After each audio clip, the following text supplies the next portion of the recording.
So yay, you want to make a makeup bag. So first things first, you're gonna need 6 complete pieces. I personally did, I think I did, 11 by 14 or maybe 10 by 11. I think I had to adjust it for my level of fabric. Oh my God, there's my dog. I love it. Guys, she's literally my soulmate. I know that's dramatic to say. Here's all the pieces. Okay, I have the outside. Did not mean to go with the Americana theme. God, this is going fast. But yeah, so you're gonna need your outside piece, your batting, which is the sort of fluff that goes in between, and then your inner lining. And easy peasy, they're all gonna be the same size. So once you have the batting and the outside pieces put together, you're gonna quilt all of that. And so I'm using a quilt adjuster or adjuster, is that what it's called? Lining thing. It basically just helps keep all of your quilting lines. Mabel, I'm recording. Do you mind? IRL. She says, take me outside.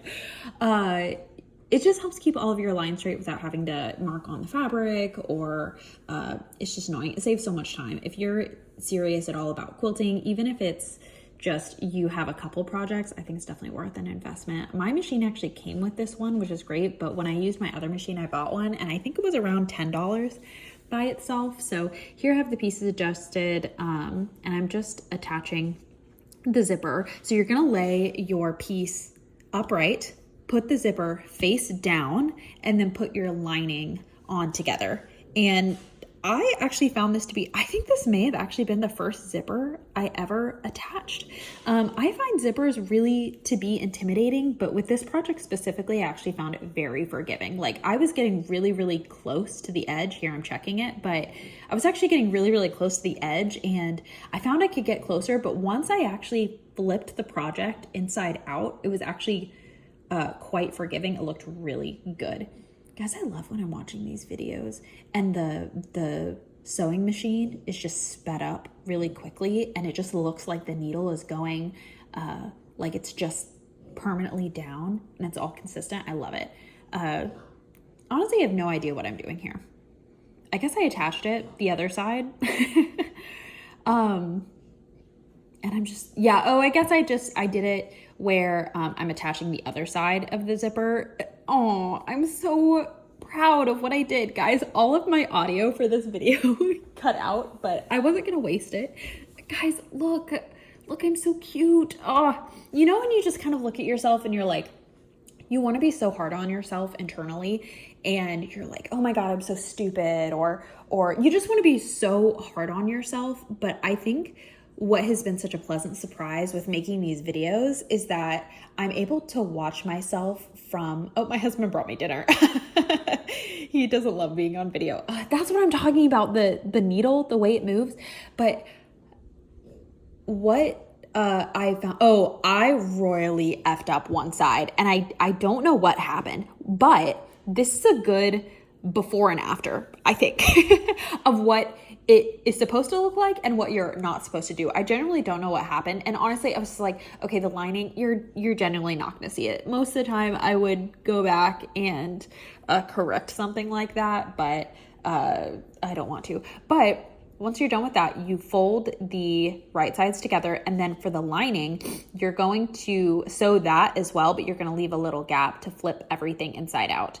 Something that I loved about this project, a little detail, was that you actually flip it inside out like twice. It's so funky. I just don't think I've had any other projects where that was the case, but that was really fun. Oh, also while I was doing this, it was just a torrential downpour outside, like flash flood warnings. So, but honestly, that's the best crafting weather. And when you just get to stay inside and cozy with your lights on and your coffee and your dinner, and it's just, it was honestly wonderful.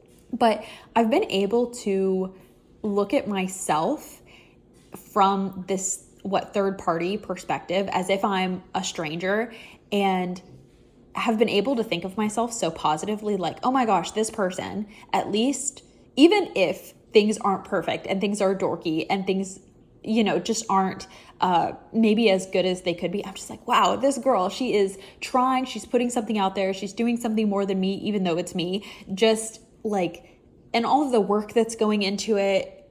And I'm just able to think so positively, if that makes sense. Yeah, I've just been like, when I was so proud of putting the zipper on, I was just able to like celebrate with myself. I don't know. I don't know if that's making any sense. But here I am making the seams that will become the outside of the purse and that really nice like square fold on the side. Here I gave myself quite a bit of seam allowance because that's what the tutorial that I was watching did. And you want to make sure everything is perfectly lined up. That way you have the nice symmetrical box look on the outside. I will say, I think this is something that, because I understand now why people get really addicted to making these. Like, you see girls who make one and then all of a sudden they make an entire side hustle out of it.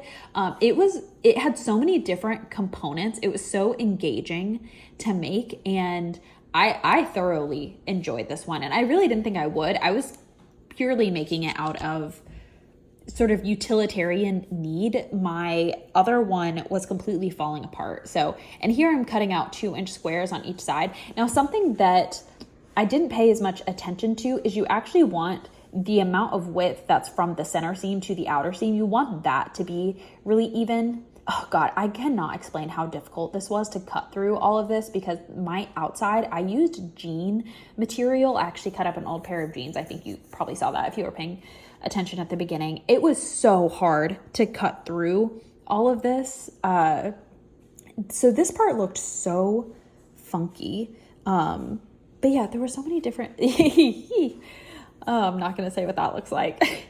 But it was looking a hot mess right here. And I'm just turning it inside out twice to make sure that everything looks the way that it's supposed to look. But I get why people get so addicted to making these. Like, it really was fun. But my old one, it was actually not even technically supposed to be a makeup bag. Like, it was supposed to be a makeup bag, but what happened is that it came in one of those, what are those things? Those travel pod things? Is that what they're called? Travel cubes? It came in a set of one of those. I'm pretty sure that's one of the 3 things I've ever bought off of Shein. And I got it. And actually the travel cubes are great. But it came with a travel makeup bag. And I've used that as my permanent makeup bag for probably the last year or so. But it's honestly, it's the thinnest, cheapest material you could probably possibly get. So it's hanging on by a thread. So I did need a new makeup bag. Makeup bags are so expensive though. And honestly, something that I potentially could have made, or gotten one that's slightly more high quality. I just wanted the opportunity to make something myself, but there it is. There she is in all of her glory. I was stoked, honestly. I actually don't love how blue the jean is. I don't know. It's just not giving jeans to me.